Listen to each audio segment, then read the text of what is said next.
when Tyler was born, he was very close to my mother-in-law, and she passed away when he was about 4. I said to Tyler, maybe a year after she passed away, I said, Tyler, do you miss Grandma Mo? And he goes, no. And he just kind of gave me this look like, why would I miss her? And so he points to like up to the ceiling and he goes, Mommy, she's up there dancing with all the white ladies. Like I took that to mean like angels. Like I think he saw her with angels. Welcome to Signs from the Other Side with Fern Ronay. I'm your host, Fern Ronay, and this is the place to share stories of signs and messages received from the other side. Real quick before we get started, if you enjoy reading about signs and if you enjoy fiction like Bridget Jones and Sex and the City, you might enjoy my books, Better in the Morning and Better Believe It. And if you like this podcast, please be sure to rate, review, and subscribe in Apple Podcasts and tell a friend too. Thank you so much for listening, and on to the show. Donna Norman-Carbone is an award-winning author. Between her first and second novels, she has racked up over 20 awards. She is also the creator and co-host of the podcast Authors Talking Bookish. I love that name. And she is a program director for Bookish Road Trip, a community of travelers and book lovers, the two best things. Donna, through her writing and through her life and love of her family, her dogs, her cat, Cape Cod beaches, traveling and reading, it's no wonder coastal comfort has become so popular on social media.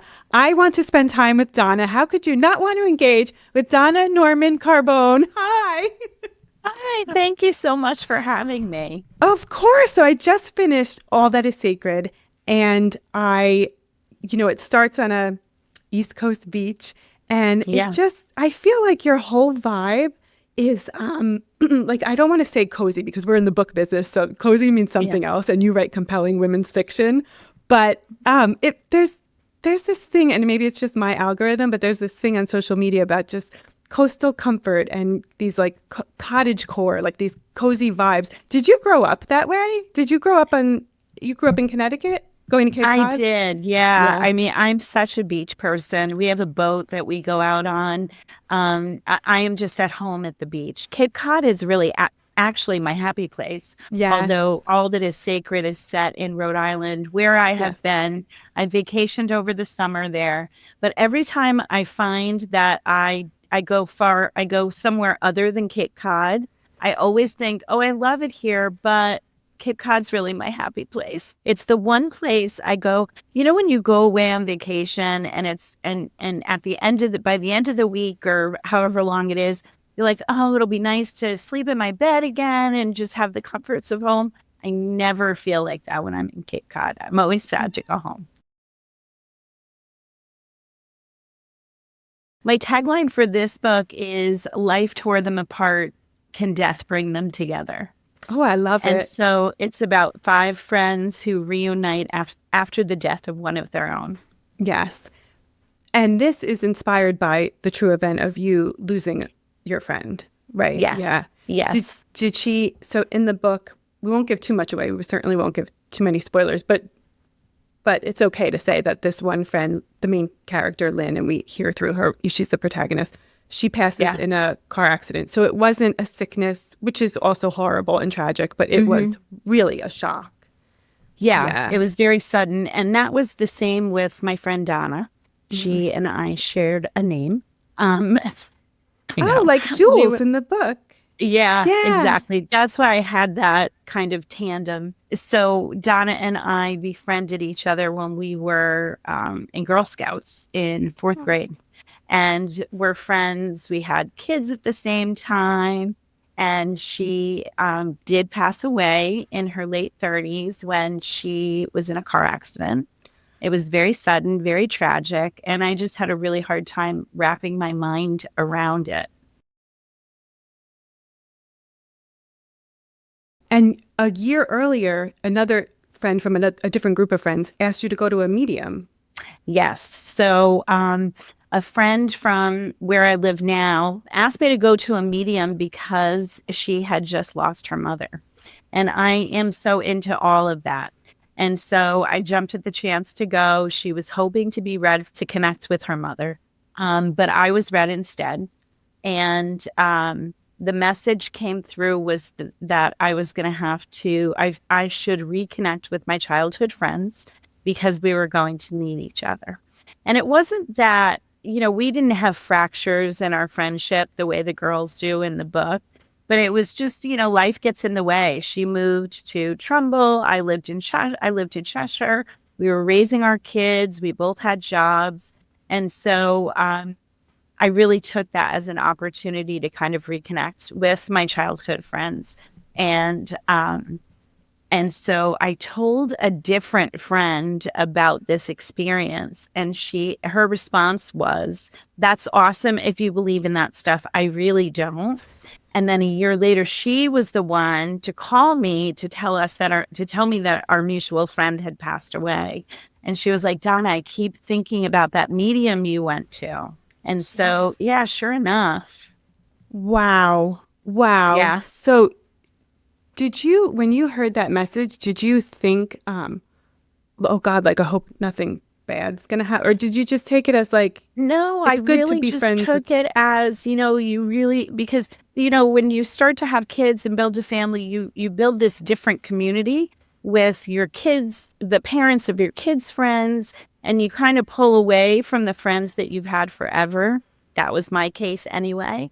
And so I really just took it as an opportunity to say, hey, I really do need to make time for these friends that I really love and miss a lot.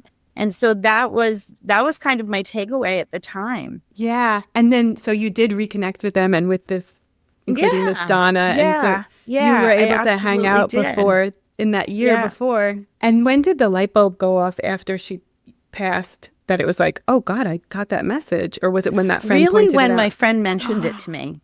Wow. The non-believer points out. Yeah, Hey. I wasn't even making the connection. And then that just kind of, I don't know, it just kind of resonated with me. And the interesting thing is I had the opportunity, I was doing a panel for the Bookish road trip. And the panel discussions there are based on a common thread on whatever authors featured. Can you find other authors who can speak to this common thread? So bringing a group of authors together.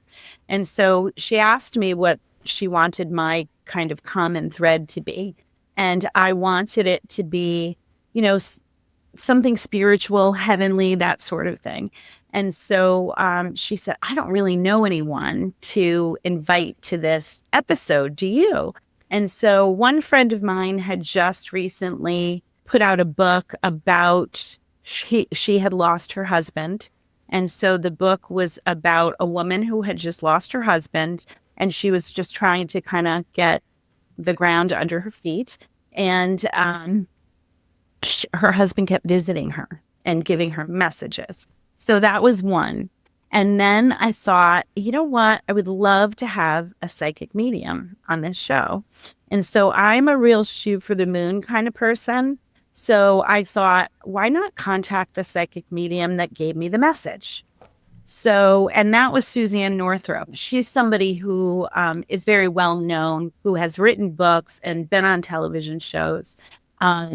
And so I looked her up online and I reached out to her. I found her email and I said, "Hey, this is my story. You gave me this message on which I wrote this book. I would love to have you come join me on this panel discussion." And so her assistant reached out to me like within minutes. And she said, "Suzanne would absolutely love to. She'll be in touch with you." Oh, I love it. Yeah, it blew my mind. And I thought, oftentimes when I shoot for the moon, I never really get a response. This one I know the did, and I feeling. was so grateful for. So she came on the show with me, and she said, somebody asked a question about when you're a medium, if you see something that is negative or life-changing, do you tell the person? And she said, "I don't come out and tell the person. There's kind of a code of ethics surrounding that." She said, "But I do give a message like the one that I gave Donna, which was, cherish your friends while you're here, while they're here." Yes. And so, that was a full circle moment for me. Your friend, did she come through? Has she sent signs No, I don't think I've gotten any signs from her, but I have felt her presence often, especially when I was writing this book. I wrote it just really to work through the grief over her loss. And I put this book down like 5 times and gave up on it. It started out as kind of a micro memoir, and it morphed into this fiction with these characters that took a life of their own. And I would query it and not get anywhere, and then I would put it aside. And I felt like her presence was telling me, you're not done with this yet.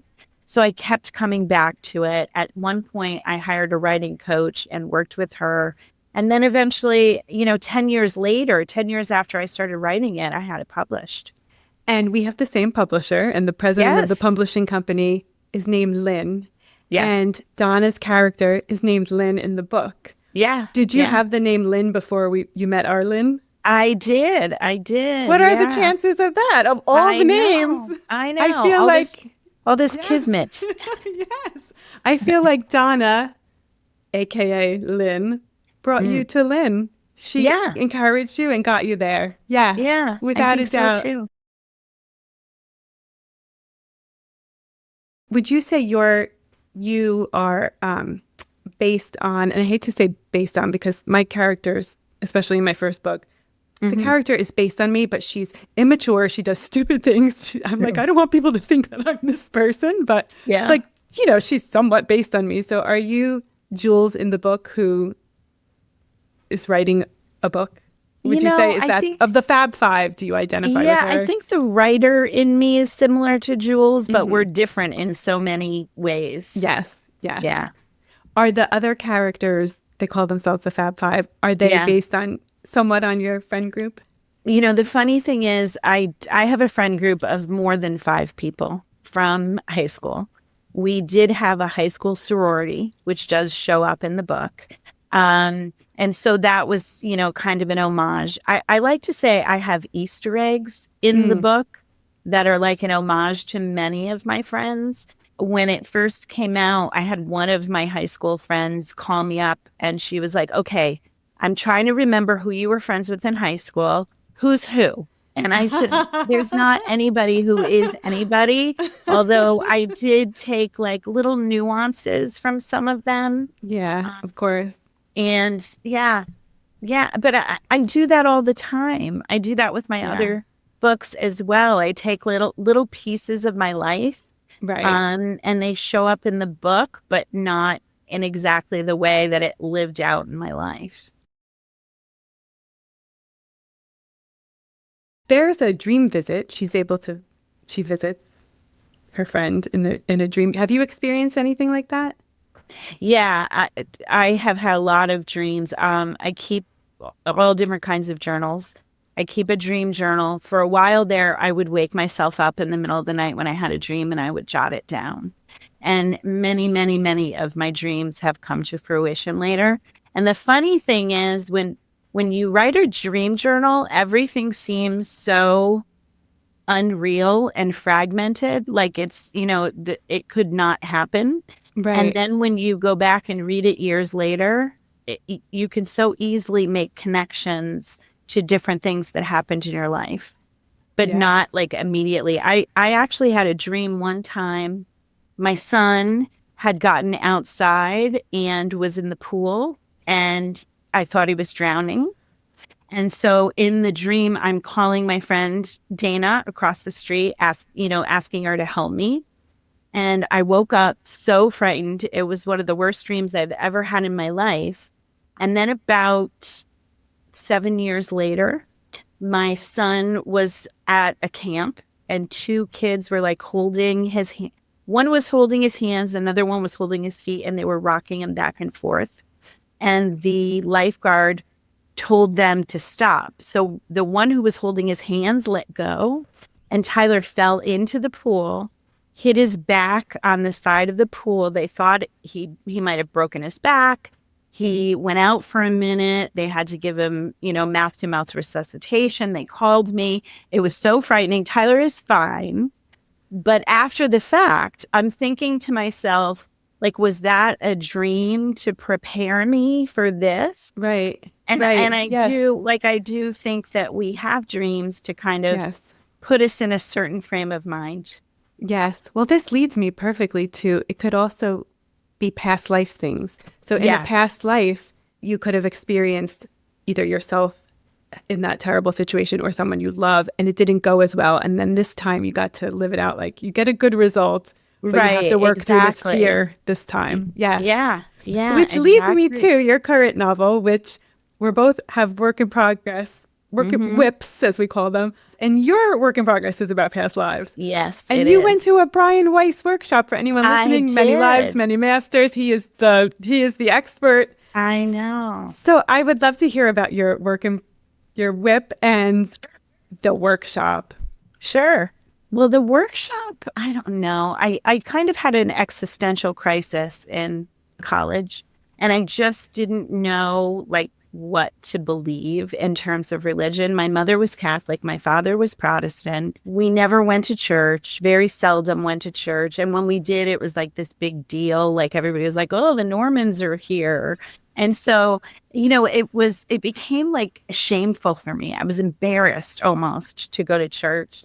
And then in college, I was an English major and I took a course called The Literature of the New Testament. For me, that was kind of a safe way to start to like think about religion and, what I believed. And so someone led me to, and I think it was surrounding that course, the work of Jane Roberts, who wrote books where she channeled someone by the name of Seth. And so I started reading that, and that kind of led me to Edgar Cayce, who did so much work about reincarnation and past lives. And so I joined a book club surrounding this Jane Roberts series and met these people who were in the book club. We would read a book, we'd talk about the book. And that was, I'm totally dating myself now, that was before the World Wide Web. And we had a thing called Prodigy, which was like a dial-up. And Prodigy had games on it. It had book clubs on it. And I was a young mother. And so I joined this book club, befriended this group of people. And one of them lived in California. And she flew out here for something called the Whole Life Expo. And so 3 of the 6 of us that were in the group met in New York City.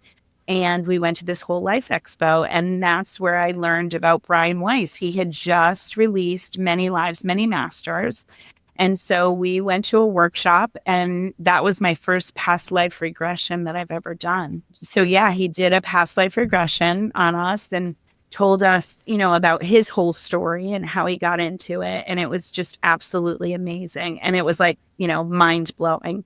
And so, from there, you just, you find these people. I mean, it's not easy to find these people, right? Because it's kind of like, I don't know, you don't want to put yourself out there as like thinking these things because you think people are going to think you're crazy. But then you meet other people who think that.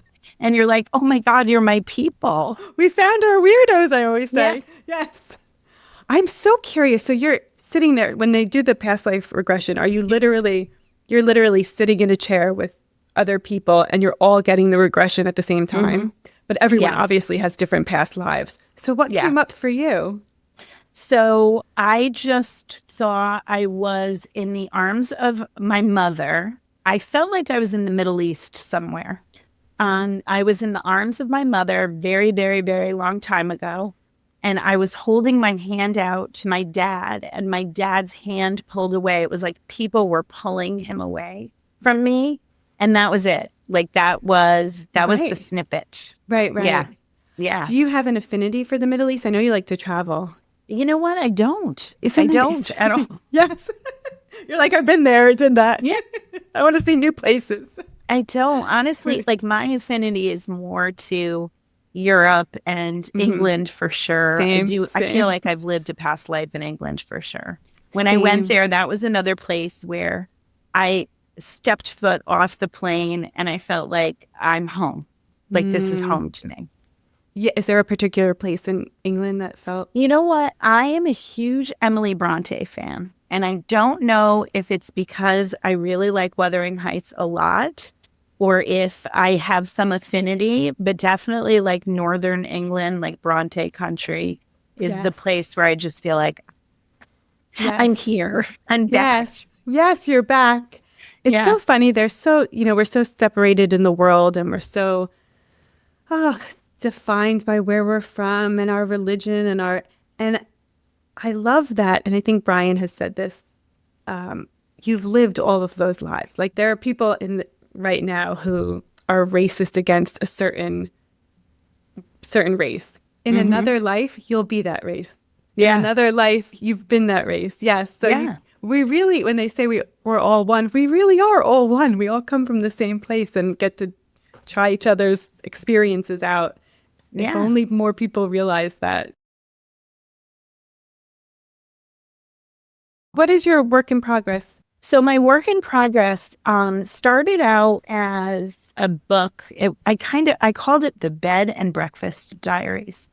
I wanted to do something about a bed and breakfast and about someone like keeping a guest book or something where people would write things in like a journal and then somebody kind of finding it. And so that was the impetus of the whole thing. And so I just couldn't get it to work. I don't know. I tried different things and I just couldn't get it to work.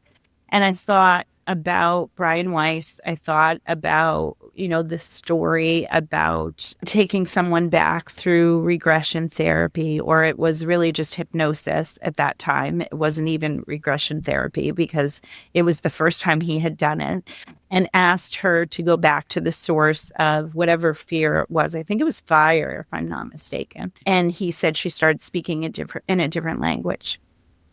And so I thought about that, and I thought, how cool would it be if I put someone in this situation and unbeknownst to her, she is really kind of working out things that played out in a past life. And so it starts off, it does have domestic abuse. I know that's a trigger for some people. I try not to focus on the domestic abuse as much as it's about her healing journey. But it starts off with an incident that causes her to flee. And she kind of comes upon this new community where she feels immediately at home, but realizes that running away from home isn't the way to solve her problems, that she can't run away from them, that she has to deal. And so that's where the past lives come in. I love it. I can't wait to read it. Is the domestic abuse so it takes place in current day? Yes. Okay. And it's also something that happened in her past life. Okay. Yes, that's what I was going to say. They say like we repeat these lessons, and if you learn them sooner in your life, then you probably had already experienced them previously. Right. If it takes you longer, then you're still working on it. You still haven't learned the lesson yet. But that's a great parallel. And domestic abuse is, I know it's a trigger, but it happens, and it's real, and you write about real things. Yeah. Yeah. Honestly, I went to a book fair and I was talking about it. I was talking to a woman who wrote a memoir about domestic abuse. And I thought, how courageous, like for her to put her story out there. And that was, I think that was one of the things that led me to include that in the story. Oh, I can't wait to read it. You were meant to meet her. She gave you the... Yeah. Yes. Yeah, I think so.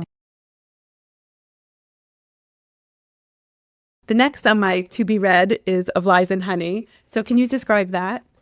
Yeah, Of Lies and Honey doesn't really have a spiritual connection to it, except that people sort of end up in situations that are sort of, I don't know, a connection, like a kismet connection. So that one is 3 women over 2 time periods that encounter one secret and one secret location that brings all their stories together and threatens their roles as mothers and daughters. One of them, I know, makes honey. So this goes back to my... Actually, every female character in the book is connected to honey or bees in some way. I love that. Have you looked up the spiritual meaning of honey or bees? I'm curious I what it is. I did. Yeah. What is Yeah, it? it's the whole motherhood motif. So I thought my brother is a beekeeper and he makes his own honey with his bees. He has like several different boxes. I don't know how he does it. But that was where I got the idea. I always try to find some kind of a symbol in my book. In All That Is Sacred, there's both a friendship bracelet and also sea glass or symbols in that book. But for this one, I was looking for a symbol and I thought, how cool would it be to, have bees be kind of a symbol? Because there is one mother in the book who is just an awful mother. And so I thought she could kind of represent feral bees. And the earth mama in the book represents the beekeeper who creates the honey and, all the things. And so, so I talked to my brother a bit to research and I looked it up and it really is a symbol of motherhood. So I decided to connect it in some way to all the moms in the book. That worked out perfectly. Yeah. And to have access to a beekeeper to ask questions. Yeah, that was great because he gave me all the technical terms that I didn't use half of them in the book, but how convenient. It was helpful. Yeah. Very helpful. I am a believer that, when kids are born, I think they're very spiritual and I think we unteach them that. And so when Tyler was born, he was very close to my mother-in-law and she passed away when he was about 4. And I used to say prayers with my kids every night. And then at the end, we would say, okay, God bless. And then, they would rattle off names. And so Tyler said, God bless Grandma Mo. And I said to Tyler, maybe a year after she passed away, I said, Tyler, do you miss Grandma Mo? And he goes, no. And he just kind of gave me this look like, why would I miss her? And so he points to up to the ceiling and he goes, Mommy, she's up there dancing with all the white ladies. And I took that to mean like angels. Like I think he saw her with angels. Yes. I love that. Does he remember that by any chance?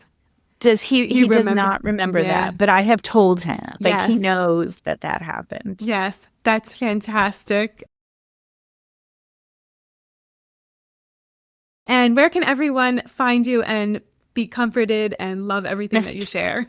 Thank you so much for having me. I've loved being here. And people can find me at my website. That's probably the best place at www.donnanormancarbone.com, all one word. And you could subscribe to my newsletter. I'm also Donna Norman-Carbone on Facebook and Instagram. Perfect. And I'll put all of this in the show notes too. Thank you. Thank you again. Thank you so much for listening to Signs from the Other Side. You can find me, Fern Ronay, on all social media at Fern Ronay, Ronay. I love hearing from you and I love hearing your stories of signs. And if you would like to hear more episodes of this show, please be sure to subscribe in Apple Podcasts. Thank you again and sweet dreams.